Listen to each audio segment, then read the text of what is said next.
Abraham Lincoln, one of the greatest presidents of our nation, the United States of America. He led us through the Civil War and brought us to victory. However, in his term of presidency, his view on slavery and the Civil War gradually changed.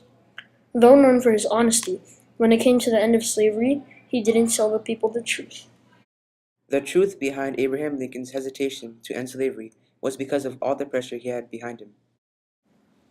The Civil War was fought because of the South's secession. During the midst of the Civil War, Lincoln began to worry because he started losing many troops. Therefore, Lincoln decided to fight in the Civil War for the end of slavery, not because of the South succeeding. The reason why was because there were so many abolitionists, and that way he would have many more supporters. The reason why Abraham Lincoln was so hesitant to end slavery was because he feared that the border states would turn to the South and become Confederate States of America. President Abraham Lincoln's proclamation of April 15 took place just 3 days after the horrible bombings at Fort Sumter. In this speech, Lincoln called upon 75,000 soldiers and called the South disloyal, whereas he called the North loyal. Therefore, this caused many tensions between the North and the South. People who were ages 45 plus or under 17 weren't allowed to be a part of the militia. Later, Congress called upon 1 million soldiers, which is roughly about double the size of how many soldiers the South had. This angered many states because they felt that they shouldn't send so many soldiers at once. Those states later seceded from the Union.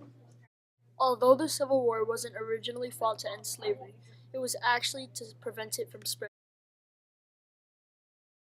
Prize-winning author James McPherson writes, "The Civil War started because of uncompromising differences between the free and slave states over the power of the government."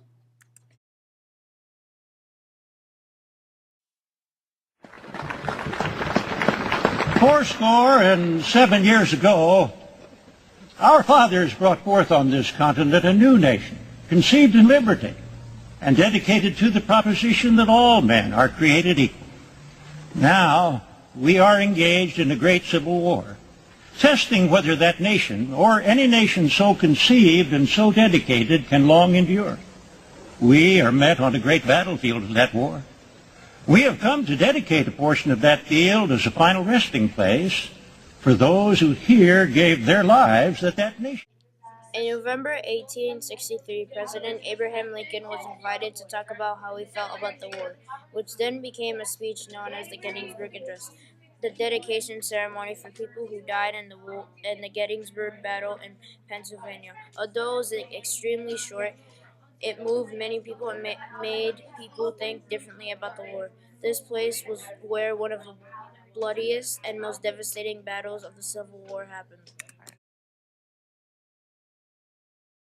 Though he was not a very popular talker that day, Lincoln's very short address would be remembered as one of the most important speeches in American history.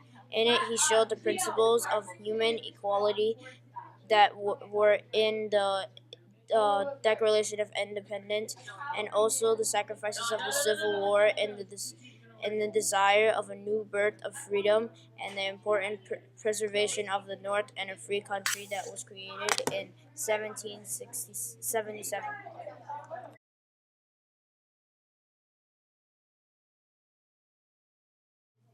After the Gettysburg Address, the purpose of the war was changed to completely end slavery.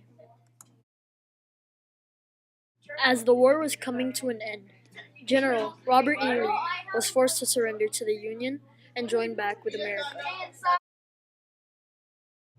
April 9th, 1865, the Civil War was officially ended and slavery was finally abolished.